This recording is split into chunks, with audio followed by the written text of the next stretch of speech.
on today's episode of May the Record Reflect. If you know someone who talks with their hands and they use a particular gesture to illustrate a point, stop them and ask them to repeat that gesture. And most people can't. And the reason they can't is because it's happening at such a subconscious level. So if we are subconsciously comfortable with talking with our hands in our daily lives, why wouldn't we want to do that in the courtroom? It gets back to what Laurie was saying earlier. Be yourself. And if you talk with your hands, sotto voce, almost all of us do, then you should be using them in the courtroom as well. And it's another way of introducing change into the courtroom environment because something's moving.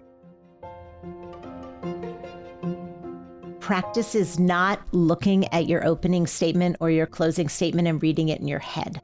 Practice is having the words go from your brain out your mouth. Practice is getting up and videotaping yourself. And as painful as it is, because it is painful for everybody to watch themselves and hear themselves on video, I encourage you to do it. You will improve so much by doing that. And nobody else has to see it. Really, no one does. Unless you want to show it to someone, no one does. But you will see what you're doing and it makes such a difference. And that adds to confidence. That was Steve Wood and Laurie Gilbertson. And this is May the Record Reflect.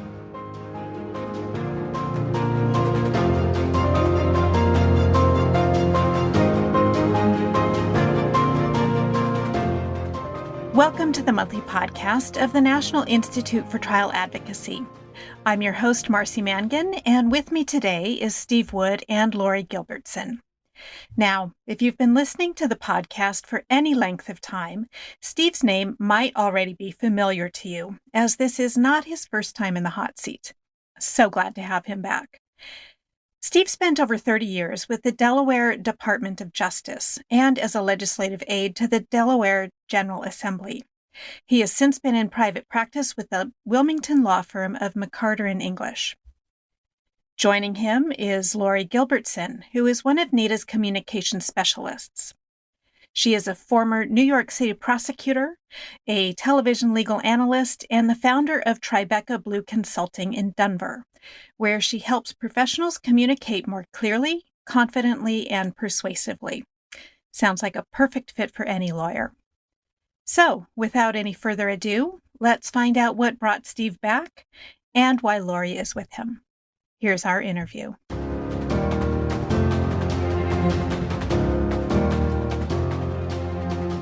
Well, I'm so pleased to welcome my former guest, Steve Wood, and a new guest, Laurie Gilbertson, to the podcast. Welcome, Steve and Laurie. Hi there. Hi, thank you. Yeah.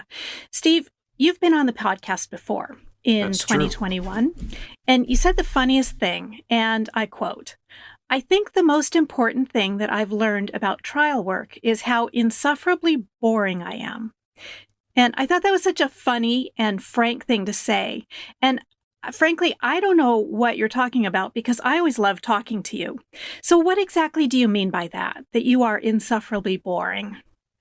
Well, that's a heck of a thing to be known for. Let me start there. Anybody who has seen me in trial knows what I'm talking about. But for those who haven't seen me in trial, and more to the point, for those who are maybe less candid with themselves, we are all insufferably boring as trial lawyers. Every single one of us, most of the time in courtroom, we're bored. It is inherent in the nature of the way we do trials in the Anglo-American system.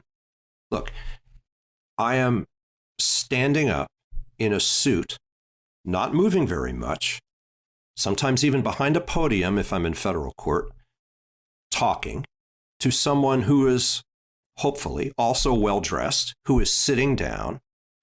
There are no visuals, usually. It's just two people talking. And that is C-SPAN. And even in today's America, nobody watches C-SPAN. Think about what a circus looks like. Now contrast that with a trial. And you can see why we are all boring. It's because of the way we are presenting information in a courtroom. And the reason it's important to know that, and I presume we're going to talk about this at some length, is something that we all know from sitting in lectures and watching boring things happen. People who are bored aren't paying attention. And if they're not listening to us as advocates, and if they're not listening to the witnesses, we're not persuading them. And so what I think we're going to talk about today is, first of all, why we are boring and why there's nothing really very much we can do about that. And then secondly, what it means. Well, then let's jump into the neuroscience behind boredom. How do humans react to boredom, Steve? What are the psychological, neuroscientific, evolutionary explanations and such for those reactions? Sure. With this caveat, if I could have done calculus well enough to be a scientist, I'd have had a real job instead of going to law school. So, well, we're glad you're here. Yeah. Before we talk about the neuroscience, we should talk about the way we perceive information with our senses, because that really tells us what the problem is. And then later will help Laurie tell us what we can do to attack it. We get bored because senses in animals evolve to detect change. Change in the environment relates to our ability to survive in the environment. Change can indicate a resource to exploit. There's something we can eat. Change in the environment can indicate that something is coming to eat us. And we sort of laugh about that now, but through most of the history of evolution up until, I don't know, a couple 100,000 years ago at the most, human beings were not at the top of the food chain. And so change is interesting because our senses are involved, because we have an innate need to perceive change and understand what the change means.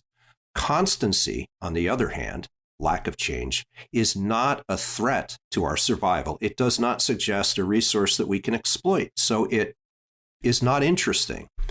And that's why, for instance, most people, when they want to sleep, will eliminate sensory inputs, because the sensory inputs stimulate us, keep us awake, because once upon a time, those sensory inputs could relate to information that we needed to know to survive. So when there is change in the environment, we are more attentive.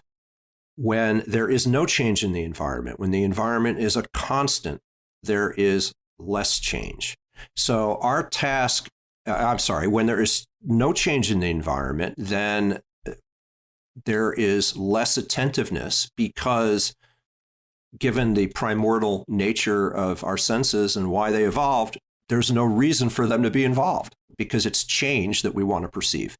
So our task as trial lawyers is, I see it, to do three things. One, admit that we're boring, all of us, all the time. Two, with the aid of people like Laurie, do the things that we can do to be less boring. And then three, never fall prey to the conceit that at any given time, a majority of the trier of fact is paying attention. Assume the opposite. But what we can do most primarily is introduce change into the courtroom environment. That's our mission. Well, let's bring Laurie into this. Laurie, why are trials so boring? Well, I have to start by saying that I aim to be as insufferably boring as Steve, because if that is our baseline, I would feel like I was doing okay. Look, courtrooms, when you think about our legal system, there is so much emotion that can come into trials, criminal trials and civil trials. And our system is set up for the fact finder to be able to make decisions without bias and without emotion. So all of that emotion that are in the facts and in the evidence and in everything that we're going to be presenting as trial lawyers legally gets pulled out. It just gets sucked dry. So when you walk in the courtroom, it is that very judicious, almost regal, kind of quiet, and as Steve had said, boring environment. So we have to take everything that has kind of been sucked out of it so that the fact finder can really make these reasonable decisions and inject the emotion back into it. And in Steve's words, not be boring anymore. So, that is really the reason why it becomes that way. And we really have to figure out how can we use every single tool at our disposal, our bodies, our faces, our hands, gesturing, our voices.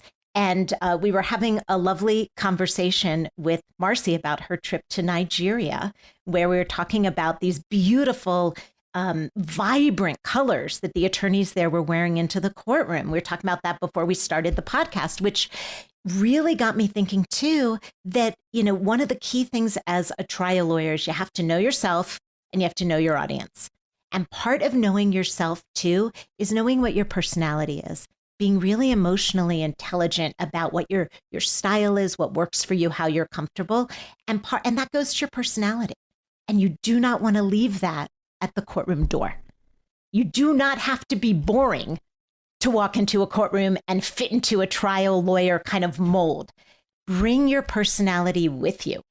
And that is, in addition to all the other tools that we're going to discuss, a real way of making your courtroom presentations not boring, more interesting, and also really grabbing the attention of, your jurors, your fact finders, your witnesses, and really part of doing that kind of change that Steve is talking about, because that's unexpected. People really expect, the lawyers are going to come into the courtroom and, just like I did when I was a prosecutor many years ago, wearing black or gray or navy just to kind of fit into the background. And I think these days it's a bit different, and you can really dress a little bit to your personality and bring that in as long as it's not distracting. So that's just one way of starting to not be boring. And we'll talk about many of the other tools at your disposal. And it's really a difficult task. Laurie tells us the things that we can do to be less boring, but the process of trying a case in most places puts us in a box where the boredom becomes inevitable. It struck me a little while ago. I read an article in Science magazine, I think it was, from 2014. That was a meta study, a study of studies. Long story short, this was a study about pedagogical techniques in universities, and the study author concluded that students were 1.5 times more likely to fail courses where information was being presented in a standard lecture format, somebody standing up in front of a room and talking, than they were when the course material was presented in a more interactive environment, such as the one that we typically use in NEDA, learn by doing. Well, so think about that, right? When we are standing up in a courtroom talking, we are doing what the study in Science magazine said was less likely to be successful if our mission is to educate. So we have to take our skill sets and be as persuasive as we can be, and introduce change into a courtroom environment, knowing that environment is going to resist our efforts to introduce change just because of the stilted nature of things. Yeah. And I think, Steve, I heard you use this example, and I loved it. How many of us have been sitting in a classroom listening to a boring lecture like that has no creativity to it, that is just someone kind of droning on at you, even if the content may be great, and somebody walks in the door and you hear the door open, every single head is going to turn back and look, because that's the change.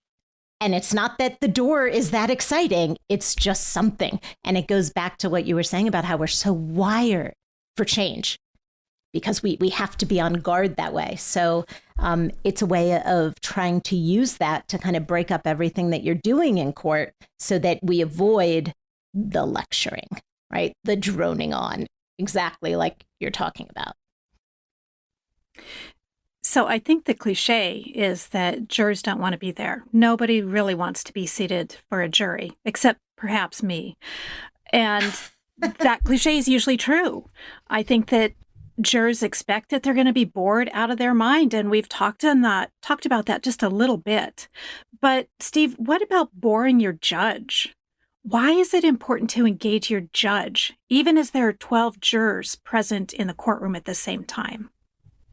Well, most of the judges I've appeared in front of over the course of my career are human beings too. Oh, that's true. Most. Fair point. Right.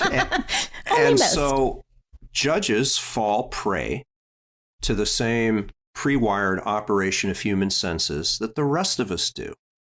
Judges are no more able to pay attention to a boring presentation that's being offered by someone who's simply standing there and droning on than any other person. Try as hard as Her Honor might try, at the end of the day, she's still human. So there are different things we can do to keep the judges interested and awake. But whether it's a judge or a jury, it's absolutely crucial, because people who are bored are not paying attention. So let's talk about what paying attention is for a second. It might be helpful. It is, if you fall back and think about what your senses are doing all of the time while you're awake, you are assimilating information from all of your senses all of the time. There's a dog barking out on the street. There's a car driving by. There are water stains in the acoustical ceiling of the courtroom. A pencil drops. Someone gets up to leave to use the restroom. Attentiveness refers to our ability to choose from competing sensory inputs, choose between competing sensory inputs, and apply the processing power of our brain at any given moment to the sensory input that is most important. And we have to be able to categorize those inputs. And when we're bored, what happens is that our brain is going to default to the change, which could be the pencil dropping or the person getting up to leave the courtroom environment. And that's true whether it's a judge or a jury. So we have to constantly fight to introduce change into the courtroom environment in subtle ways. I do want to be careful here. We're not talking about turning the courtroom into a circus. We introduce change into the courtroom environment intentionally, to be sure, but most of the things that we do are relatively subtle, and that's fine. They will work just as well. I don't want to suggest that that a courtroom should become a parade of cheesy and grandiloquent gestures and yelling and screaming and pounding on the table and dancing like a whirling dervish. It's none of that. None of that. I'm just laughing because I'm just thinking, that would probably amuse maybe one of the judges who is human, or maybe one who has not been for you. But, I was thinking, Steve, as you're saying all this, a lot of that too, not being the pounding on the table and not being kind of the whirling dervish goes back to really being authentic and being yourself in the courtroom when you are kind of introducing this change. And Marcy, when you said that jurors expect to be bored, I wanted to kind of push back on that a little, because what I found often is that jurors who have watched so much TV, who have watched so many movies, who have read legal thrillers, who have maybe listened to true crime podcasts, some of them, if not many of them, expect to be entertained. And when you as the attorney are not kind of doing all these things that Steve is just talking about in terms of interjecting that change and kind of keeping them entertained, a lot of the jurors are surprised that court is actually that boring. They expect it to be a lot more interesting. And one of the ways as attorneys that we can both use that and guard against it is really talking about that, talking about it with the jury, often in jury selection, about the fact that this is not television and this is not, the movies. And there may be some super exciting moments, but a lot of it can be very procedural. And yet also keeping all of those things, using those tools, interjecting that change into the courtroom so that you can, unfortunately, while you're persuading your jury, really do have to keep them entertained, have to keep their attention to every little thing, as Steve was talking about. And all of that goes back to, really starting to do that and starting to connect with them the second you walk into the courtroom.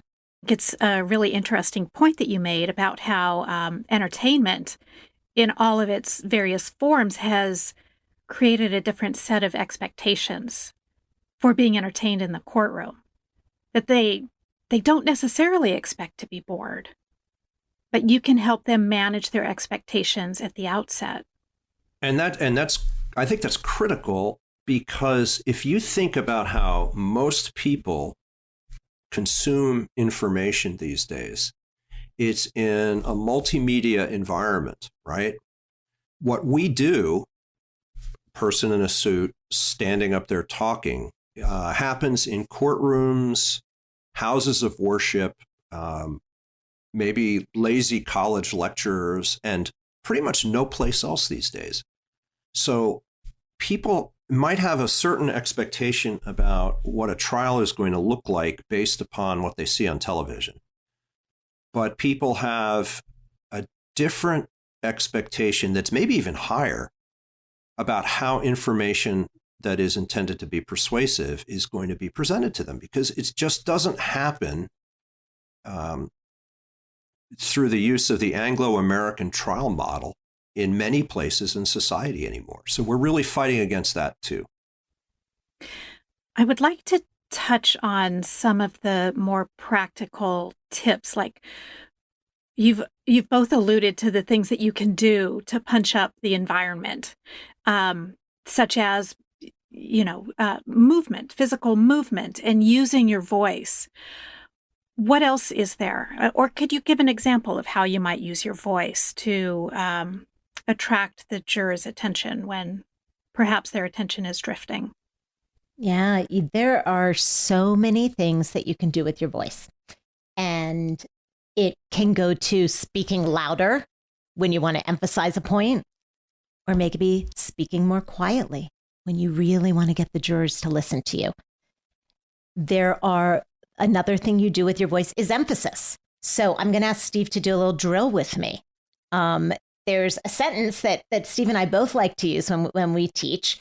And the sentence is, and Marcy, we're going to have you jump in as well. The sentence is, I never gave you the money. Okay. And we're each going to take a different word to emphasize. So I'm going to start with I. Steve, you're going to do never. Marcy, you're going to do gave. And we're going to hear the difference in what you can do with your voice. So I never gave you the money.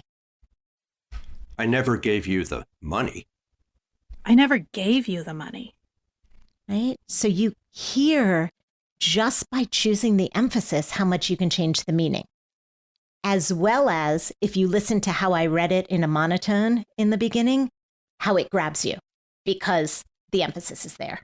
That drill was taught to us at teacher training a million years ago, NITA's teacher training program. And it's really pretty profound. People always laugh when we use it in NITA programs, but what it shows is we're actually changing the meaning of the sentence simply by choosing which word to emphasize. And it's a perfect example of how powerful change is. Because all we did was change a word in a sentence, and our minds are off to the races as we try to understand what that sentence means. So those are some, that's one way, certainly for voice. And opposites, using opposing things, really catch attention. So like I was saying, something louder or with emphasis, and then something quieter. Speaking more quickly, pausing, speaking more slowly. That kind of dichotomy and that kind of contrast grabs attention. So those are some things you can do with your voice. And in terms of, think about, your hands, your gestures. We're using our voices right now, but we can all see each other, and my hands are going every which way because I tend to talk with my hands a lot. But that is something that you can use for emphasis. One of the things that I find the most in teaching is that people never know what to do with their hands. And they think their hands need to be at their sides or maybe behind them, or everybody wants to put their hands in their pockets. when you're not using your hands in a way that can emphasize each point, you're really missing out on something that you can use to kind of affect this change and grab this attention. So just as we emphasize things in that sentence, you want to emphasize things with your gestures, with your movements.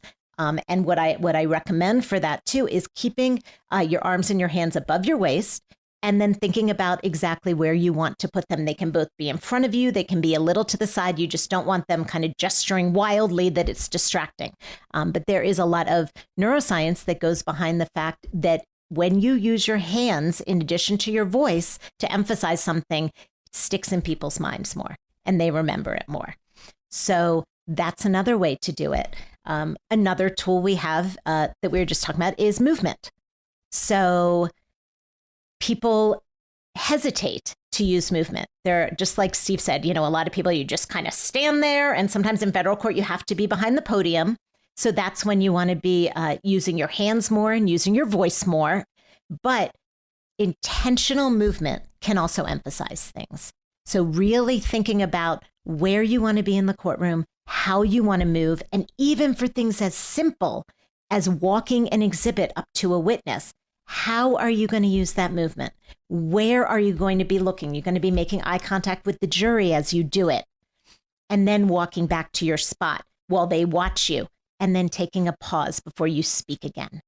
So those little things that you can plan out and think about are really what can keep your jury or your judge really entranced and engaged by what you're doing. So those are just a few of those really practical tools that people can use.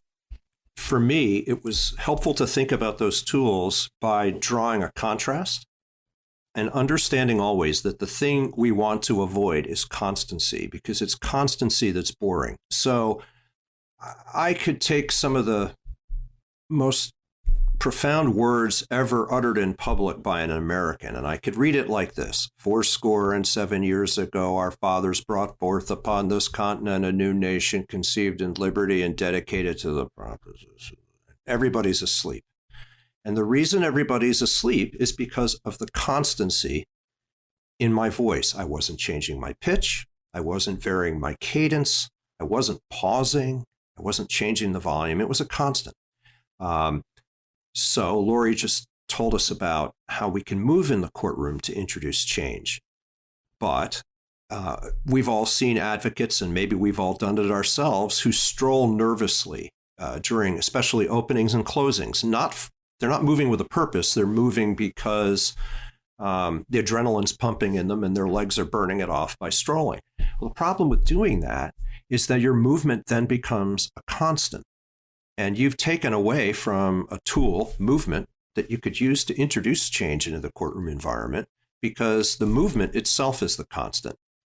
So what I like to think about doing is whatever it is of the things that Laurie has suggested to us just now that we might do to introduce change, I want to make sure that I am in fact introducing change, that those things are not constants. And if they're constants, then I want to stop doing them, at least for a little while, so that I can put them back into the toolbox and use them as another way of introducing change. What is a good resting posture for your hands when you're not using them to gesture? Because I kind of find that to be the trickier thing than how to gesture. It's the trickiest thing for everyone. Absolutely. So a lot of what I do is tend to tell people that you really, having your elbows kind of at your side and having your hands, they can either be together in some point or they can be a little bit apart, and having them above your waist is a good resting spot. It looks natural and it allows you to gesture from that spot pretty easily. Some people will go to kind of the fig leaf position where your arms are straight down and they're crossed in the front. It looks very awkward, right? It does. It does. And a little prissy too. It does. Some people will go hands behind the back. There's, if we get into kind of the science of it, when you have your hands behind your back, it can look like you're hiding something. It can look like you're concealing something, and even look like you have some nervous energy there. And if you go to kind of this neuroscience of how we pay attention, how we perceive things, people will think it's danger because you're concealing something. So you're not open. You want to be open. You want to be connecting with the jury. And so with your body, you're connecting that way. So when you do have your hands out in front and either a little bit closely linked or not even linked at all, but close to each other, that gives the openness to it. And it's also pretty comfortable if you try it. It is, here we are in this courtroom, this kind of unnatural environment, trying to take very natural gestures from outside, put them into the courtroom and figure out what works. And one of the things that I tell people too is to pay attention outside the courtroom. When you are speaking to someone, what do you do with your hands? When you are standing and you're having a conversation with someone in the office, or you're with your family or whatever, be aware of what you're doing and just notice it, because that could be a really good resting position for you. There are very few people who will stand, maybe at a networking event in the fig leaf position, talking to people. So pay attention to where it is, because those are the things you want to translate into the courtroom. Just in the same way that it's also really helpful when you're outside the courtroom to start practicing some of these things that Steve and I are talking about, to start practicing using your voice for emphasis in these little conversations, to start practicing what gets your attention about someone when they're telling a story, or what gets a good reaction when you're telling a story to someone, or when you're talking and maybe, recounting something to your child or your partner or a friend. What is your voice like? What do you sound like when you get excited, when you bring emotion to something? And all of those things are a part of knowing yourself and knowing what is going to be authentic and work for you with these tools we're talking about in the courtroom, because everybody's going to use them differently. There is no one mold. There really isn't. And probably a lot of things that Steve could do in the courtroom that work really well and make him not insufferably boring in the court would look ridiculous for me to do, because we have different styles and we're different people. So take those kind of low stakes situations where you're just being naturally yourself outside court and start noticing how you use all of these things we're talking about so that you can start to translate them into court, so that it feels more authentic and it feels more natural. And that goes back to the hands. Really think about when you're standing somewhere, how are your hands? What are you doing with them? And then start to translate that. So I think that's a great place to start. Is it okay to have your hands in your pocket? It's not great. It's the same idea that when your hands are in your pocket, you're kind of hiding something. My feeling is that if you do put one hand in your pocket and maybe have the thumb out, I know it sounds very strange, but if you try it and you have the other hand that you can gesture with or have it kind of above your waist, that looks good, looks fine. You don't want to have it there forever because it tends to look a little too casual in court. The other problem with hands in the pockets, especially for men, is you may have stuff in your pockets. I think with women, we don't, our pockets are a little different in pantsuits, where we don't tend to have all the space to put a lot of stuff in pockets, but men tend to have your keys maybe or other things in there. And then you might start jangling them. And then that gets distracting. So you just don't want to give yourself even that temptation to do it.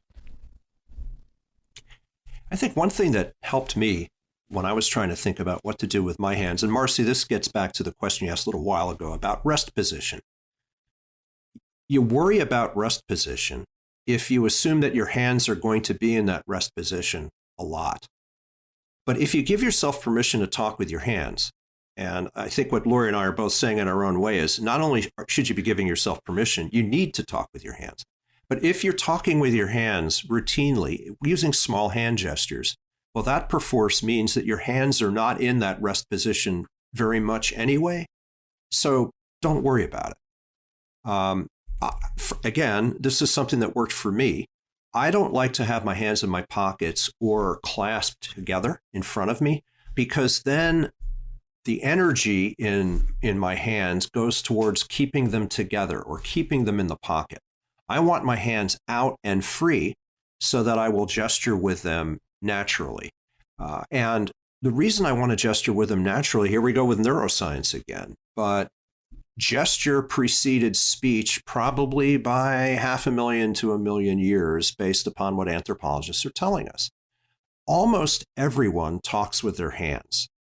You could try this experiment to see how innate to human expression this is. If you know someone who talks with their hands and they use a particular gesture to illustrate a point, stop them and ask them to repeat that gesture. And most people can't. And the reason they can't is because it's happening at such a subconscious level. So if we are subconsciously comfortable with talking with our hands in our daily lives, why wouldn't we want to do that in the courtroom? It gets back to what Laurie was saying earlier. Be yourself. And if you talk with your hands, sotto voce, almost all of us do, then you should be using them in the courtroom as well. And it's another way of introducing change into the courtroom environment because something's moving. It's really just that subtle. Yeah, I'm reading a book called Thinking with Your Hands. And the subtitle of it is The Surprising Science Behind How Gestures Shape Our Thoughts. So it goes to exactly what you're saying, Steve. And they've done studies where even they did a study with children who were blind and found that they were talking with their hands because it went to the thoughts. Even though they couldn't be seeing anything, it shaped the thought and it was giving emphasis even though they couldn't see it. So it also helps with thinking. Like you said, it really helps with that. So in addition to being able to do change with it, to have some emphasis to things, to look more natural, the court is an interesting place where you have this combination of prepared things and thinking on your feet. So it is almost practiced extemporaneous speaking. And it's hard. And you want to use every tool at your disposal to help you do it. And one of those tools is not pushing yourself to be spending any of that brain power to stop yourself doing things that could actually be helping you, that you think might be distracting. So use your hands. All right. So we've talked quite a bit about how we can use our bodies in all of its different forms to break the boredom cycle. And I would like to move on to storytelling. Steve, on a scale from 1 to 10, how important do you think it is to find the right story to tell your case? This one goes to 11. I hope some of our listeners will understand that reference, but it comes from a movie called Spinal Tap. If you've never seen it, you should. Anyway, storytelling is absolutely fundamental to success in the courtroom. It is critical. And if you give me a couple of minutes, I can explain why that is, I think. This again goes back to evolutionary psychology and the way brains process information. And there was once a time where the ability to process information quickly had profound survival value. So we would smell something we'd never smelled before, see something we'd never seen before, hear something we'd never heard before, and instantly have to decide whether that new sensory input had survival value. Was something there to eat us, or was it something that we could eat? And so over time, human beings began to process information pursuant to schema.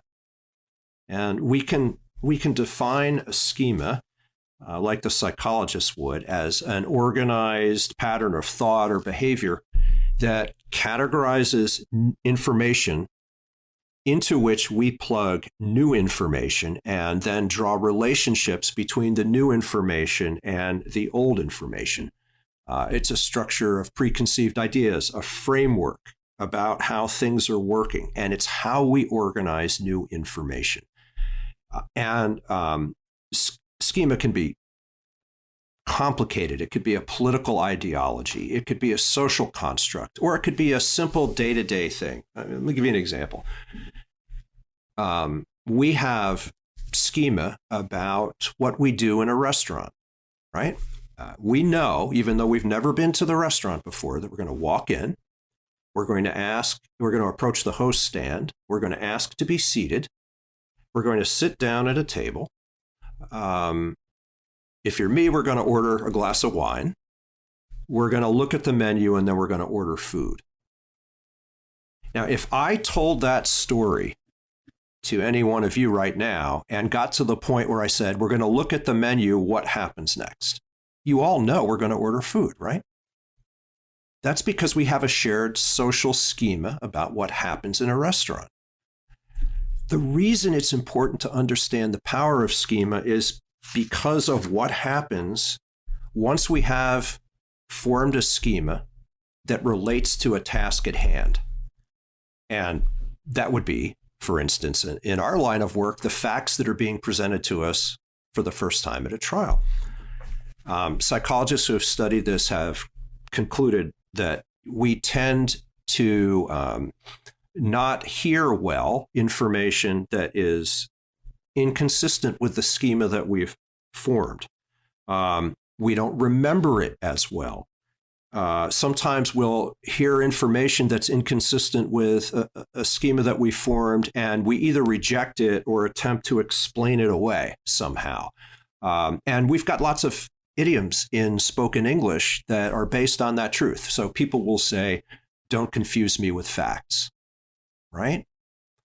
And that what they mean is, humorously, I've already made up my mind and I choose to reject information that's inconsistent with the schema that I have chosen to apply to this parcel of information. And we can think about events in our shared national life where people make up their mind about something and then just simply reject contrary information. All right, so what does that relate to what happens in a courtroom? Think about what the trier of fact is doing. Think about the jury's job is they're going to hear information that has not previously been organized for them before. And because human beings apply schemata to new information innately, instinctively, whether we want them to or not, they are going to develop an organized framework, a schema with which they're going to process that information. Well, somebody is going to give them that schema. It's either going to be me or my opponent, or the jury will make something up themselves.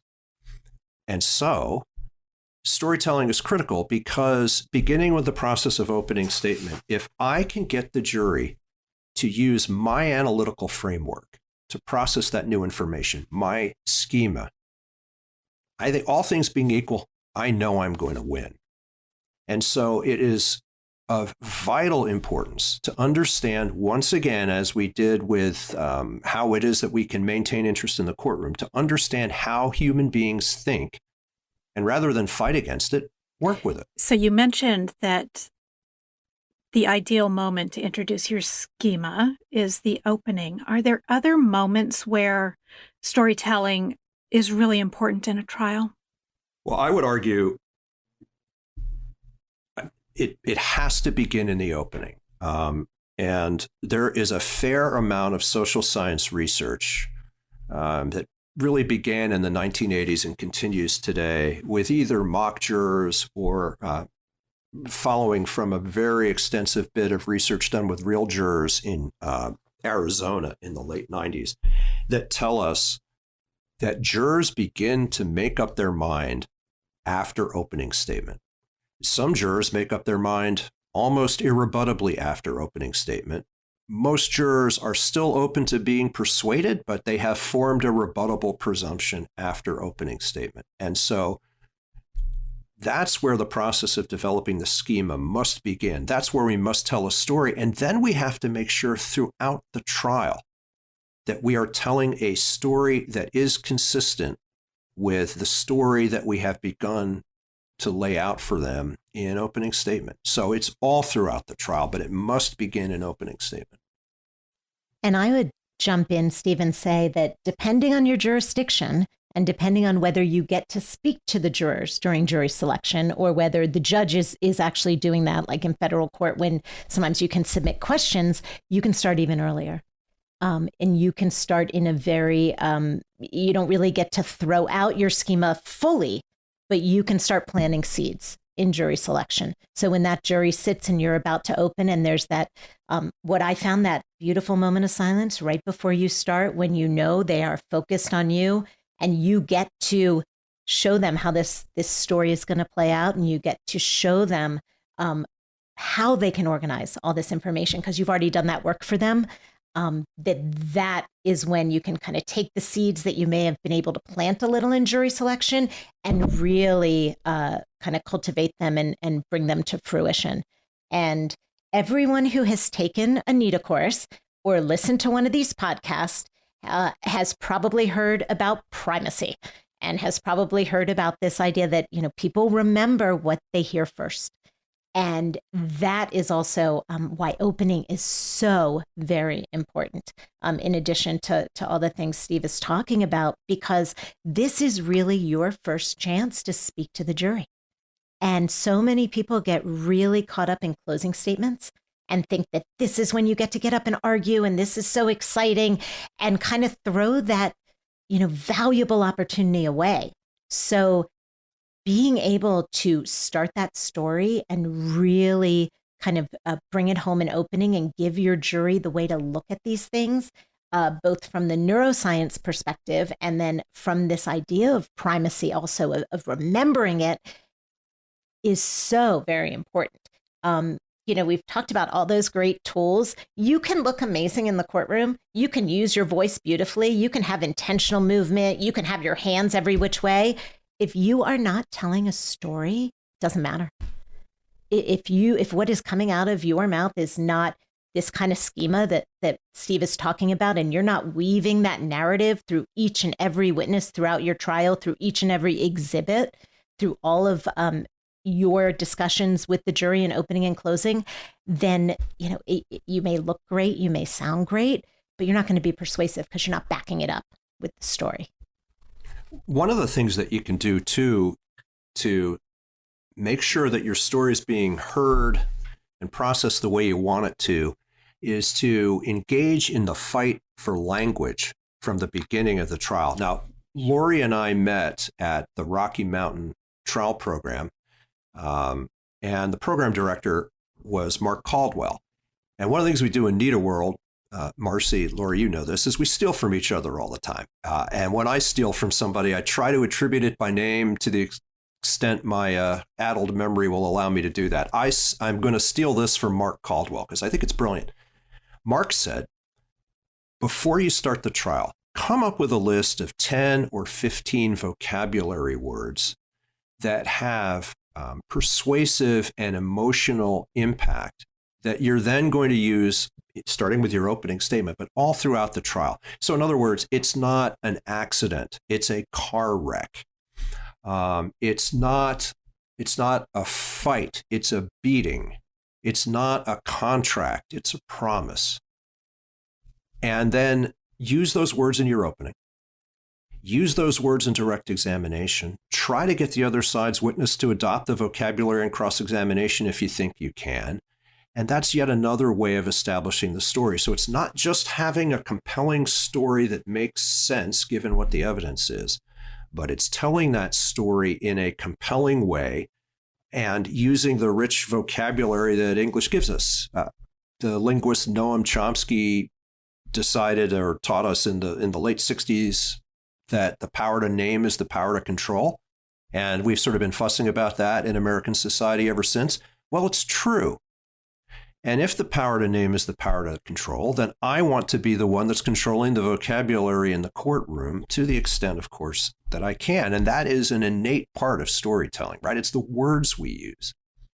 Yeah, the language is just so important and such an incredible tool. And in addition to kind of using, whatever visuals you can in the courtroom, painting that picture for the jury where they start to adopt your words and they start to think of it, right, not as a fight, but a beating, not as an accident, but a car wreck. You're pushing them along in the schema too, because you're shaping that story in their head. So every time they come back to it, that's how they think of it. And you're kind of putting that advocacy that you're putting out with those words into their head. So each time they talk about it that way, it's even more persuasive and even more convincing. And you're allowing the words to do the work for you instead of you doing it all the time. Thank you, Mark Caldwell and Steve. Yeah, I think that's a really amazing and doable tip for creating a message that's really memorable. One thing that I want to ask you about relates to something that I heard back in my 20s when I started as a legislative aide during a legislative session at the Colorado House of Representatives. And on opening day, during the presentation by the trainer, she said that you're going to hear me say the same thing over and over and over today, and perhaps throughout the duration of your internship, because science shows that in order to retain a new fact, you have to hear it at least 7 times. So my question is, how do you say something 7 times during a trial without becoming kind of boring and repetitive? Can I jump in and get back to neuroscience here for just a minute? Because what you just said, Marcy, is so incredibly important. So if you accept the fact that as a trial lawyer, you are insufferably boring, and I'll own it, I am. And if you also accept the fact that even if you expertly do all of the things that Laurie has shared with us already, you're still going to be boring to some extent because you're in that box that's forced on us by the courtroom. You are, at the end of the day, a person in a suit standing up talking to another person, which is not very exciting. And so from that, you have to draw this inexorable conclusion, which is that you have no reasonable expectation that at any given moment in the course of a trial, that a majority of the trier of fact is paying attention. And if it's a bench trial, the problem is even worse, because if you have a jury trial, well, maybe some of them heard the witness say the important thing. But if it's a bench trial, that could be the precise moment when the judge is responding to her humanity and her mind is wandering, because none of us can pay attention all the time. And so repetition of critical facts is absolutely fundamental to our task in the courtroom, which is to be heard. And I know I have many faults as a trial lawyer, and one of them is I probably repeat things more often than I should. I know sometimes when I'm doing an opening or closing statement and I have a baseline that I am weaving through it, I'll know that I've pushed it when I see a majority of the trier of fact rolling its collective eyes at me like, okay, we get it. But unless I see that, I don't know if I'm being heard. Okay, so how do we do it? There are a variety of techniques that we could use in openings or closings, directs or cross-examinations to repeat things. And we can talk about that. But the most important thing is that is to understand it through this lens. Now I'm going to steal from another NETA faculty member from long ago, and I wish I could remember who it was that said this. I can't. Just know that it's not original to me. I'm stealing it. Time is the measure of importance in the courtroom, whether we want it to be or not. And by that I mean that the trier of fact will assign varying degrees of importance to something based upon how much time we spend on it. And you can sort of reality check it with this exercise. Let's say I'm back in my days as a prosecutor and I've got, an armed robbery case, and I ask Mrs. Smedley, who was robbed at the ATM, if she sees the defendant in the courtroom, and she says yes and points at him. One question, one answer. And I also, somewhere at around minute 10 in my opening statement, say my name, Steve Wood, and I say it once. Well, what I have just said is that my name is as important as the identification of the perpetrator. And if that sounds wrong, well, it's because it is wrong. And so we have to find ways to repeat things. And let me offer you a couple examples. I know Laurie has some too. First, we can repeat things in direct or cross-examination using a technique that we call loopback, which is you take the good part of the witness's answer, and that becomes part of the next question. So, do you see the man in the courtroom? Yes, he's sitting right over there.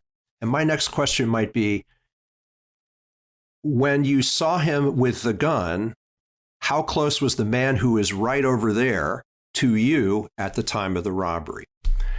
Can you tell us what color shirt the man who is right over there was wearing when you last saw him at the scene of the robbery, and so on. So I've said it a bunch of times now, and that's one way of repeating things. Another way that you can repeat things is to slow the timeline down on either direct or cross-examination. Don't just ask one question that will elicit the crucial answer. Ask multiple questions, maybe by dividing the time into nanoseconds to make the point that, to allow you to make the same point over and over again, but while you're going to avoid the asked and answered objection because the question is not precisely the same. So an example might be, again, let's go back to poor Mrs. Smedley at the ATM. Do you see the man who got out of the car and approached you?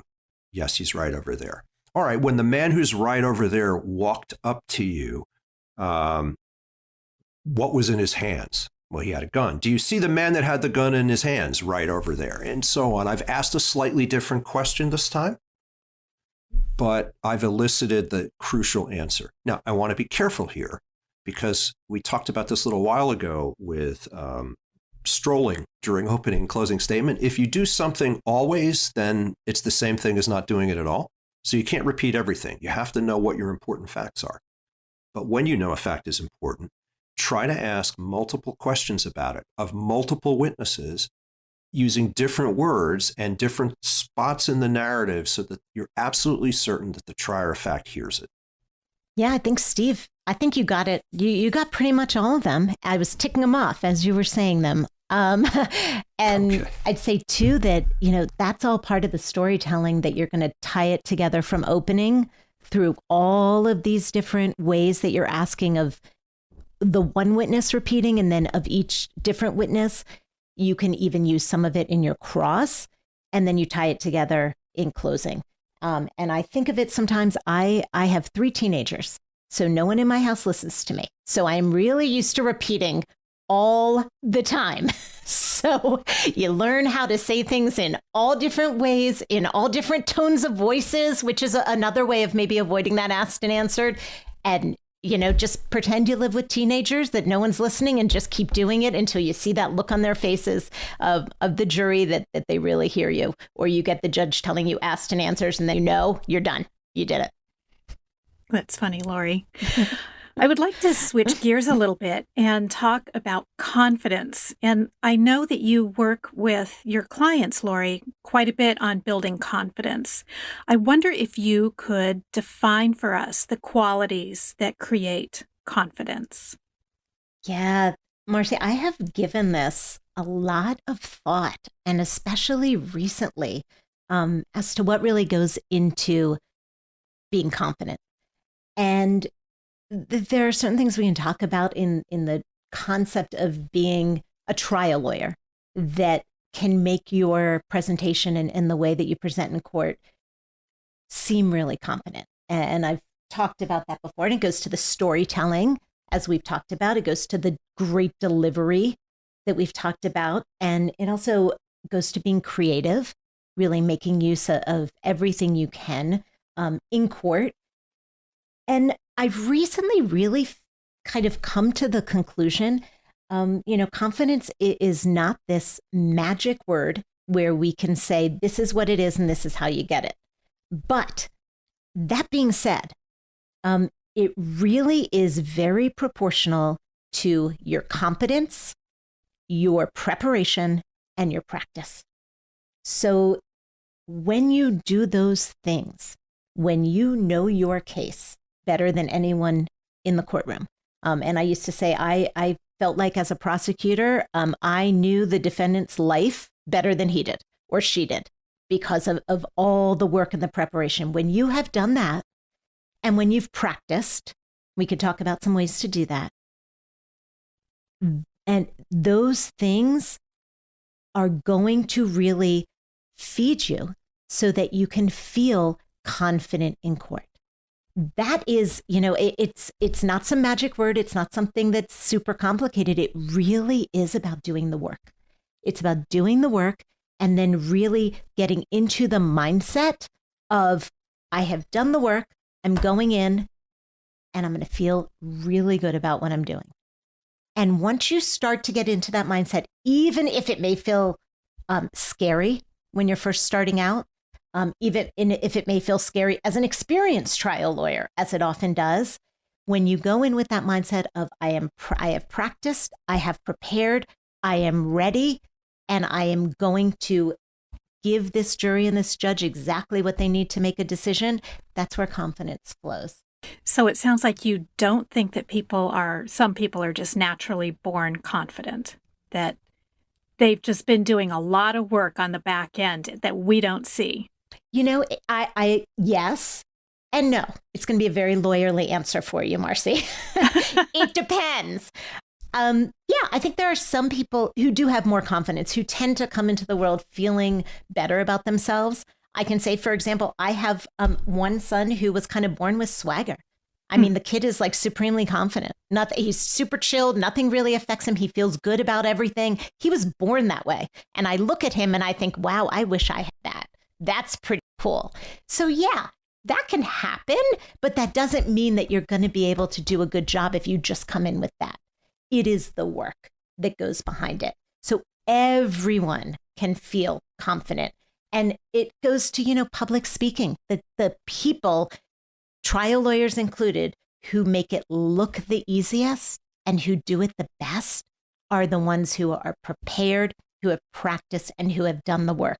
So even if they may be born with a little bit of that confidence, the work is the important thing. That's the good news of it, yes. Right? That we can all cultivate. We can all learn these skills. Yeah, I'd like to offer something that's maybe counterintuitive that can make us seem maybe not confident, but certainly more in command and certainly more persuasive. I have been teaching trial advocacy now for 30 plus years. I don't think I've ever seen someone who was prepared, meaning they knew the fact pattern, in a NEDA program, who wasn't better when I took her notes away. Here's the problem with notes, and here's what they do to you. Here goes the neuroscience again. The short version of this is sight began to evolve many hundreds of millions of years ago. And so as a result, the brains of animals, including our own, are wired so that most of our processing power at any moment in time is devoted to what we are looking at, which is why it's bad to text and drive. I mean, everybody who has texted and driven, you can hold the phone in such a way that you still see the road, right? But the reason it's bad to text and drive is what you'll be paying attention to is what's on your phone and not what is on the road in front of you. And so if you are wedded to your notes in trial, if you write out your questions in direct and cross-examination, if you're reading from a script in your opening or closing, what happens is you're having a relationship with your notes, not the person that you're talking to, be it the jury or the judge in opening or closing, or the witness during direct or cross. And so you will sound stilted because you're not devoting most of your brain's processing power to the important thing, which is the people that are external to you in the courtroom. So what I'd like to suggest is if you're struggling with your confidence in the courtroom, even though I know this sounds counterintuitive, try to get free from your notes. And there's two ways you can do that. First of all, don't write out your questions, because if you write out your questions, here's what happens.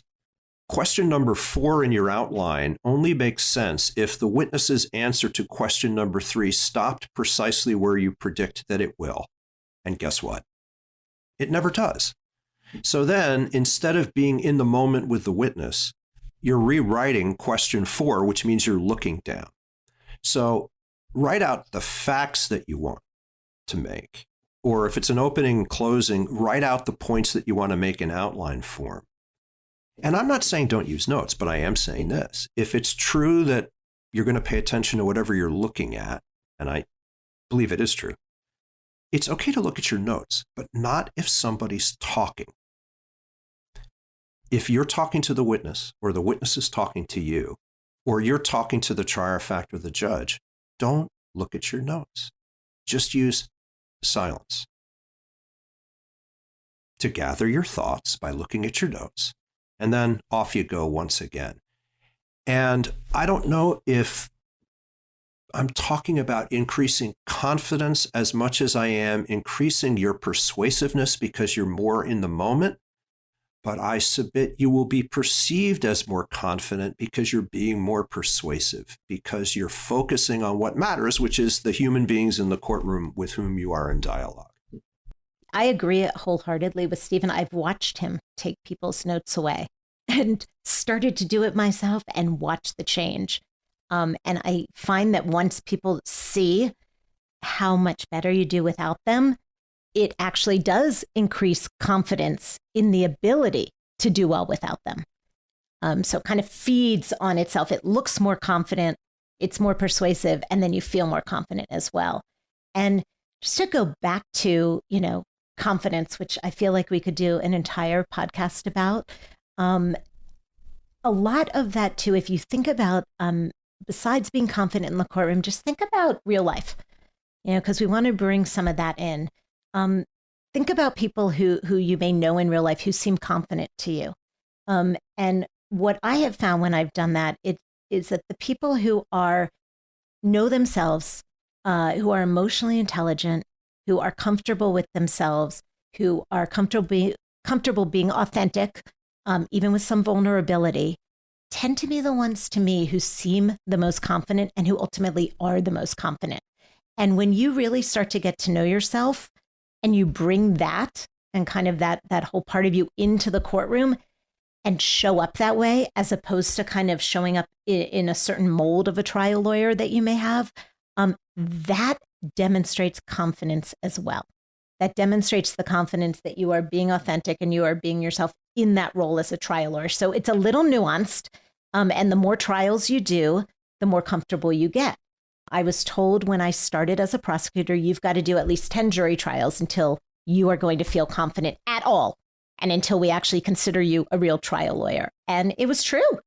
So even if you're embarking on your first trial or your second, you haven't done those 10, every conversation you have, every interaction you have is another opportunity to start gaining even more confidence, to kind of start practicing these things with the delivery, with storytelling, with listening, which we haven't talked a whole lot about, but all of that. It takes a confident person to listen.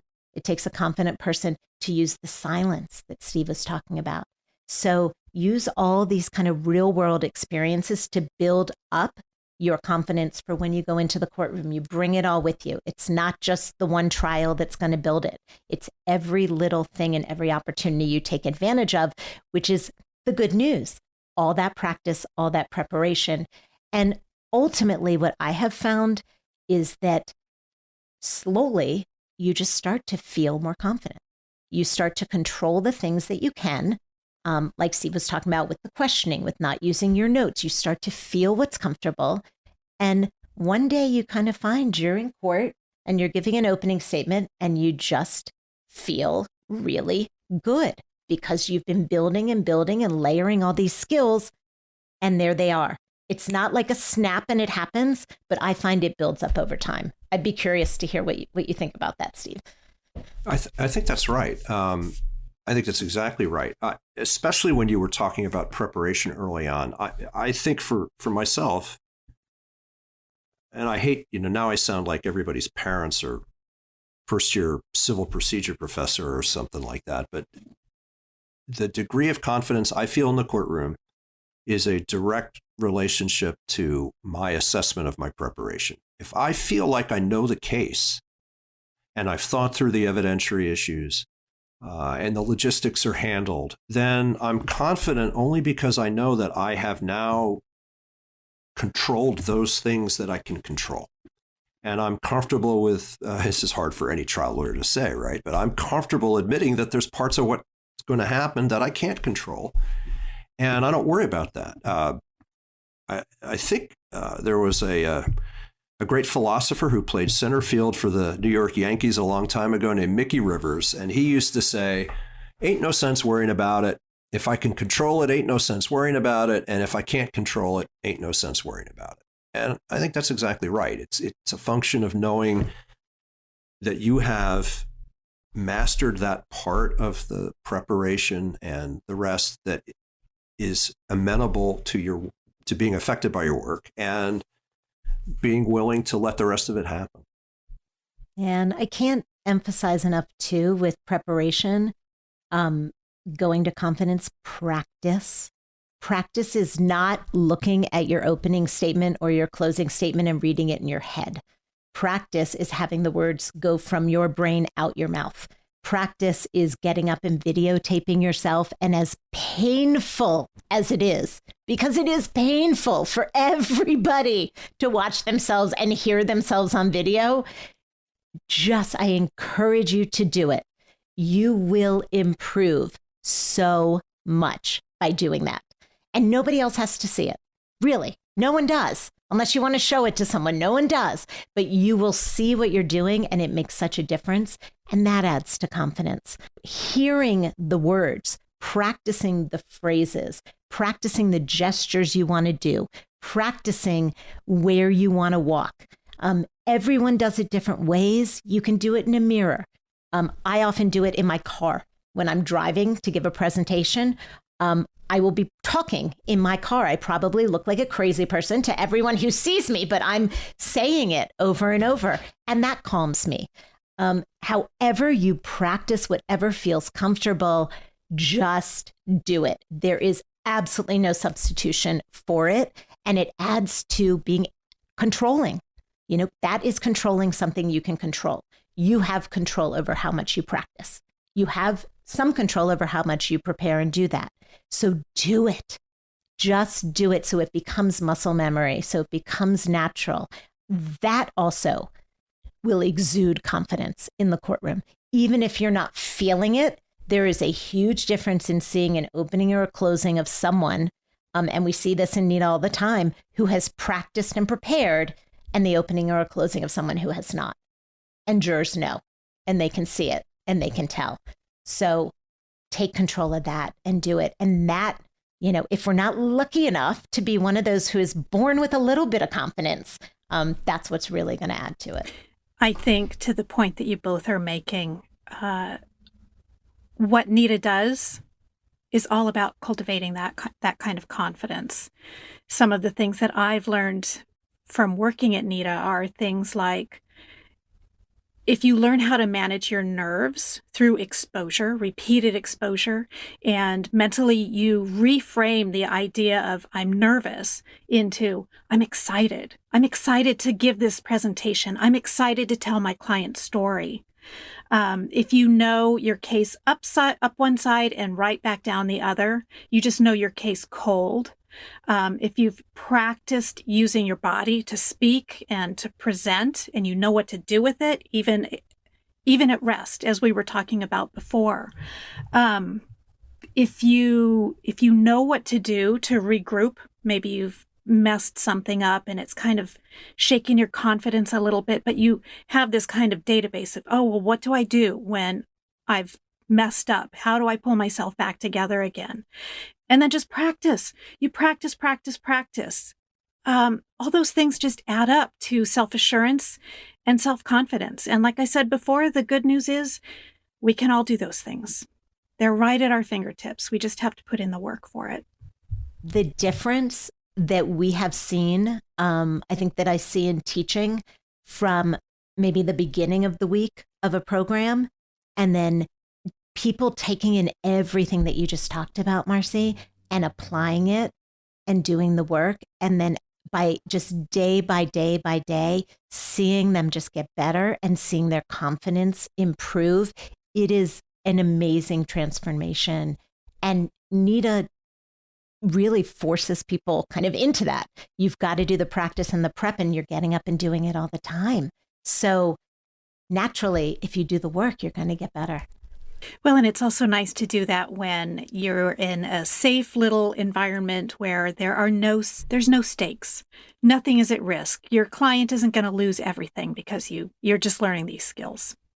Yeah. And you get to watch other people do it too. and you get to be in this kind of supportive environment where everybody can be a little nervous or a little uncomfortable, and everybody's got different ways of dealing with it that they share. And just kind of have that, like you said, warm, supportive area with no stakes. That's exactly right. Can't really get better than that. So my last semi-substantive question that I want to ask is about Hollywood and real life. I wonder if we could just have a little talk about some courtroom performances that either were in Hollywood or you saw in actual trials that were the opposite of boring. And then what was it about those performances that made you choose them, that made them memorable to you? Well, I really love the movie My Cousin Vinny. And it always amazed everybody does. Right. And I love it for two reasons. The first is that it's really funny, and we could stop there. But the second thing is the courtroom scenes, it seems to me, were obviously scripted out by a trial lawyer of some great experience. And there's a scene in that movie that is, I think, the best example I could conjure of the power of introducing change into the courtroom environment. You remember Vinny's cross-examination of Mrs. Riley, the eyewitness? And if you haven't seen the movie, Vinny is a sort of bumbling guy from Brooklyn who's trying his first case, and it happens to be a murder case, and his nephew and his nephew's buddy are the defendants who are falsely accused of a convenience store robbery. And Mrs. Riley is an eyewitness, and she's a kindly old lady who wears glasses that look like they're about a half-inch thick. And he's trying to make the point that maybe her eyewitness identification is unreliable because of lack of capacity, meaning she couldn't really see very well. And so here's where the change in the environment comes. He walks up to her and he hands her the tape measure end of a tape measure. And he turns and strides quickly and purposely down the aisle of the courtroom to the other side of the bar and all the way to the back of the courtroom, which looks like it's maybe 75 feet away. And as he's walking down that aisle, and you can see it in the movie, every head in the courtroom is following him. Now let's stop for a second. Why? Because throughout that trial, nobody has handed the witness a tape measure.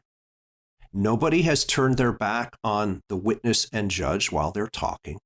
Nobody has walked purposely all the way down the aisle to the courtroom, all the way to the back of the courtroom. That is all new. And so every eye, including all of the jurors, are fixed with rapt attention on Vinny. And then he holds up his fingers and says, Mrs. Riley, how many fingers am I holding up? And despite the judge botching it the first time around, she's ultimately unable to correctly identify how many fingers he has holding up. But what I loved about that is that's a perfect example of using change in the courtroom environment. Now, I'm not suggesting if you're in federal court, if you haven't discussed this with a judge already, that you should turn around and leave the podium and go to the back of the courtroom. Bad things will happen if you do. But it is a perfect example of how you can make a point memorable, lasting, and certain to be one that's going to come up again and again in your favor in deliberations by doing something different, by being the change in the courtroom environment. So I would say that. Steve, do you know Program Director Dominic Gianna, who practices in New Orleans, and he's the Program Director for the New Orleans program? Only through your podcast, which was fantastic. Well, fun fact to know and share is that he was the legal consultant for My Cousin Vinny. No way. Well, that makes sense. You could tell there was a brilliant trial lawyer that had a role in that, because there are things that happen in that trial that are brilliant. There you go. How about you, Laurie? What are your favorite courtroom performances? I just feel like that was so good. We should just end with that one.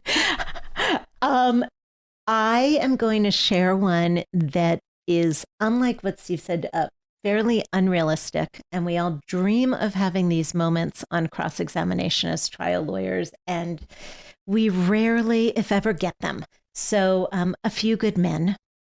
Tom Cruise is Lieutenant Caffey, And he is cross-examining Jack Nicholson, who is Colonel Jessup, about ordering the code red on another Marine who ended up dying. And you know that throughout the scene, he's very, very nervous, and he's asking questions of the witness, and, he's not getting anything out of Jack Nicholson at all. There's this, of course, this great, confidence and cockiness coming out of him, and he's almost ready to leave the stand. And, Tom Cruise as Lieutenant Caffey, he picks up a glass of water, and you can see his hand shaking in the middle of the cross, but he goes back in. And, if you've seen the movie, ultimately through the cross-examination, he keeps asking, you ordered the code red, and eventually he gets the answer from Jack Nicholson yelling, right, you bet I did, or something to that effect. And then there's, craziness in the courtroom, and he's going to be court-martialed, and the judge takes control, and this huge dramatic moment. And that's what we all kind of live for as trial lawyers. And it just doesn't really happen that dramatically. So it is so much fun to watch on the screen. And that's one of my favorites. So your answers are actually a really good segue to our signature sign-off questions. See how I arranged that? Just going right into one into the other. So the first question is, and I will start with you, Laurie, what is the most recent book you've read that you really liked, or the best junk on TV or movie that you've watched, or both? As I mentioned, I have teenagers, and one of our fun bonding things is kind of finding series we like to watch together. And one of the ones I have been wanting to watch for years and years, it is a 2005 series called Prison Break. So I don't know if you've ever heard of it, but it's around about two brothers. One of them has been wrongly convicted, sentenced to the death penalty, and his brother on the outside, who is, very straight-laced, is a structural engineer, has a good job, commits a bank robbery so he can get in and break his wrongly convicted brother out of jail. And on the way to do that, he has tattooed on his entire body the whole blueprint of the prison so they can find their way out. And I happened to come home one day, and my teenage son had Prison Break on. And I said, oh my gosh, you want to watch this? So we've had some nice bonding over Prison Break, although there are so many more seasons. They've already broken out, and I just don't know what can still happen. But apparently there's going to be a lot of adventure. So that is kind of the junkish TV that I've been enjoying lately. Cool. What about you, Steve?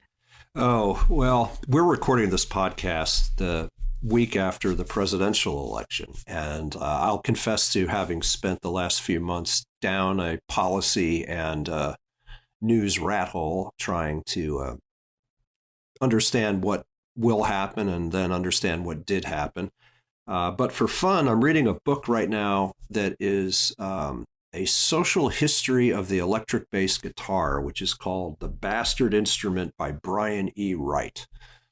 So sorry for a geeky answer like that, but that's the best I can do. It's great. Well, I remember from your previous episode, you talked about a book that you were reading that, was it like... Oh, it was Geddy Lee's big, beautiful book of bass. Yeah. Yes. Yeah. Yes, that's right. And I can see your guitar in the background. One of them. Yep, there it is. This. Yeah. Yeah. So, Steve, what would you do with $1 million? And no bills, thrills only. Speaking of geek things, I have always wanted to go on a tornado chasing tour in Oklahoma in April or May. So, yes. So probably that. Really? I'm so sorry. That's a terrible answer, but it has the added advantage of being true. Right. Well, if it ever happens, I hope it all turns out okay for you, Steve. What about you, Laurie? What would you do with $1 million? Well, I'm starting off in Bali, and I'm going to live in one of those little thatched huts above the water. And Oh, yeah. I'm not getting in a car. I'm going to have a little bike and I'm going to go back and forth to the market and I'm going to be on the beach. And I'm just going to kind of sit in my beautiful hut and look out on the gorgeous turquoise waves and think about what I want to do with the rest of my money. And there, folks, you have everything you need to know. Laurie wants to go to Bali and I want to go to Oklahoma. And chase tornadoes. That's right. Well, that's awesome. Those are both good answers. And I just want to thank you both for coming on board to talk about this topic that I think is endlessly fascinating and endlessly useful for our listeners. Laurie, you've been on my radar for quite a while, and I'm glad that we were able to finally make this work. And Steve, it is always a treat to talk to you. Well, it's such an honor, and I'm really glad to be or honored to be here at the beginning of Laurie's ascent to need of fame and fortune. Steve, so, you are anything if and not insufferably boring. So it's been a pleasure. Well, there's nothing quite so good for someone's ego, especially someone's ego like mine, as to be in fever pitch in a closing argument in a capital homicide case. In what I thought was a fever pitch, and I whirl around to make a point, and I look at juror number 7, and his head is so far back that it looks like his neck is going to snap, and he's lightly snoring. So that's how I know I'm boring. Yeah, I've had a juror turn their back on me as well. I did not win that case. That was some definite foreshadowing. So, you're not the only one. It happens. Well, again, this was great fun, and I really appreciate you both taking time out of what I know are very busy schedules, because it took us months and months and months to get a date on the calendar that worked for all of us. So thank you, Laurie, and thank you, Steve. Well, thank you very much.